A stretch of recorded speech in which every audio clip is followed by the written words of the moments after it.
સમાચારમાં આગળ વાત કરીશું। અંત્યોદયની ભાવના સાથે રાજ્યના દરેક વિદ્યાર્થીને ન્યાય મળે તે માટે રાજ્ય સરકાર સતત પ્રયત્નશીલ છે। ગુજરાતનું ધોરણ 10 અને ધોરણ 12 નું પરિણામ જાહેર થયું છે। છોટાઉદેપુર જિલ્લાની દીકરીને નજીવી ભૂલના કારણે તે નાપાસ જાહેર કરાતા દીકરી ખૂબ નાસીપાસ થઈ હતી અને તેના પરિણામને લઈ અસ્પષ્ટતા સર્જાઈ હતી। તેનું ભવિષ્ય સંશયમાં હતું।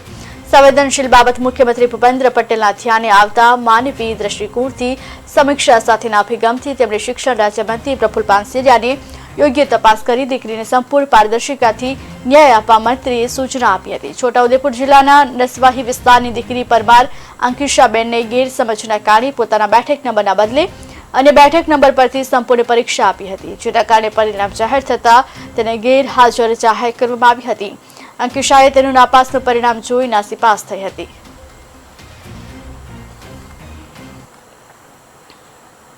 નમસ્તે।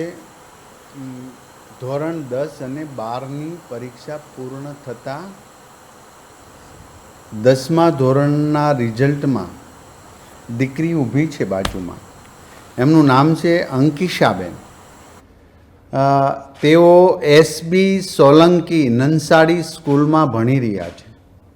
એમને પરીક્ષા આપી, પરંતુ પરીક્ષા આપવા જતી વખતે એ બીજા નંબર પર બેસી ગયા અને એ રોલ નંબર એમણે એ લખી નાખ્યો જ્યાં ગેરહાજર સ્ટુડન્ટ્સ હતો અને આખી પરીક્ષા એમણે આપી દીધી। પરિણામ આવતા અંકિશાબેનના પરિણામ માર્કશીટ 0-0 આવી। આ વાત મેં અમારા ધ્યાને આવી અને આદરણીય સીએમ સાહેબના ધ્યાને પણ આવી। ટીવી મીડિયાની અંદર બધા જ હસતા ખેલતા હતા, પરંતુ નાનકડી અંકિશાબેન ખૂબ રડતા હતા, કારણ કે એમનું રિઝલ્ટ 0-0 આવ્યું। એમણે પરીક્ષા આપી હતી। આ ન્યૂઝ જોઈ આદરણીય સીએમ સાહેબે પણ મને સૂચના આપી હતી। મેં મારા અધિકારી મિત્ર સાથે પણ વાતચીત કરી, તપાસ કર્યો, તો તપાસમાં દીકરીએ ખરેખર પરીક્ષા આપી હતી, પરંતુ બીજાના નંબર લખવાથી જે એબસન્ટ સ્ટુડન્ટ્સ હતો એમના નંબર લખવાથી એ 0-0 એમના માર્ક આવ્યા। અમે આ બધો સુધારો અમારા અધિકારીની જાગૃતતાથી કર્યો, પરંતુ જે શિક્ષણ વિભાગ દ્વારા સરસ રીતે પરીક્ષા લેવાની એક પણ જગ્યાએ કોઈ પ્રોબ્લેમ નથી આવ્યો, ત્યારે અહીંયા જે સુપરવાઇઝર તરીકે કામ કરતા અમારા જ કર્મચારીની પણ ગલતી છે અને એમને પણ શોકોઝની નોટિસ ફટકારવામાં આવી છે। અને ક્યારે પણ આ એક દીકરો કે દીકરી અમારા માટે મહામૂલું છે। આ ધન કહીએ કે માનવતા કહીએ, આ બધું અમારા માટે ખૂબ કિંમતી છે। આ દીકરીના જ્યારે એમના હાથમાં 0-0 રિઝલ્ટ આવ્યું છે ત્યારે એમની મનોવ્યથા ખૂબ ખરાબ થઈ છે। મેં ટીવી સ્ક્રીન અને મીડિયામાં પણ આ જોયું હતું। મીડિયાવાળા મિત્રો પણ, કારણ કે નાના ગામમાં રહે છે, અહીંયા સુધી પહોંચતા એને ખબર પણ ના પડે।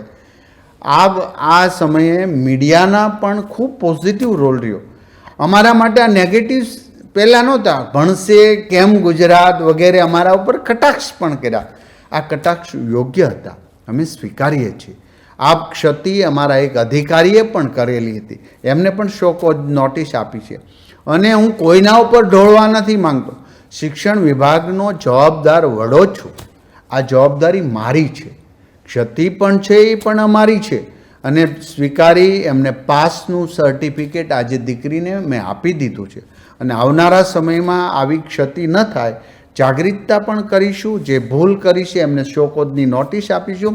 આ પ્રસંગે મને આનંદ એવા કે મુખ્યમંત્રી ભૂપેન્દ્રભાઈ પટેલ સાહેબ એક નાનકડી દીકરી માટે પણ કેટલી સંવેદના રાખે છે કે ટીવી ન્યૂઝ જોઈને શિક્ષણ વિભાગમાં મને જાણ કરે કે તમે આ જોઈ લો, એક દીકરીનું શું થયું છે।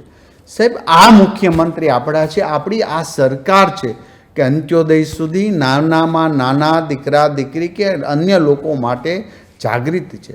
અમને વિશ્વાસ છે અમારા અધિકારીઓ ખૂબ સારી મહેનત કરી છે, સારા પરિણામ પ્રાપ્ત કર્યા છે। કોઈ ક્ષેત્રે બીજી કોઈ પ્રોબ્લેમ આવ્યો નથી, સારા રિઝલ્ટ આવ્યા, પરંતુ આ એક ભૂલના કારણે દીકરીને 0-0 માર્ક્સ હતા। એમણે પરીક્ષા આપી છે, એમણે મહેનત કરી છે, એમને પાસનું સર્ટિફિકેટ આપવામાં આવ્યું છે. અત્યારે જ અમારા અધિકારી દ્વારા એમનું સન્માન પણ કરવામાં આવ્યું છે અને આ દીકરી હવે 11મામાં ભણશે. હું શુભેચ્છા આપું છું. આ દીકરી આવનારા સમયમાં કોઈ સારી અધિકારી બનશે, કોઈ સારી પોસ્ટ પર જશે, એમનું કરિયર ખૂબ સારું બનશે. ઈશ્વરને પ્રાર્થના, એમના પિતાશ્રીને પણ શુભેચ્છા આપું છું. દીકરી પાસ થઈ ગઈ, બસ હસતો ખીલતો ચહેરો રહે. અને હવે મીડિયાવાળા જ્યારે રેવડતી દીકરી બતાવી છે, આ દીકરીને હસતી બતાવે એવી હું વિનંતી કરું છું. સૌનો આભાર. સૌએ અમારી સમક્ષ સુધી આ માહિતી પહોંચાડી એ બદલ આભાર. આદરણીય મુખ્યમંત્રી શ્રી આટલી સંવેદનાશીલ સાથે આટલા વર્ક હોવા છતાં પણ એક દીકરીના ન્યૂઝ જોવે અને અમને જાણ કરે, આ પ્રશ્ન અમે સોલ્યુશન કરી દીધો છે.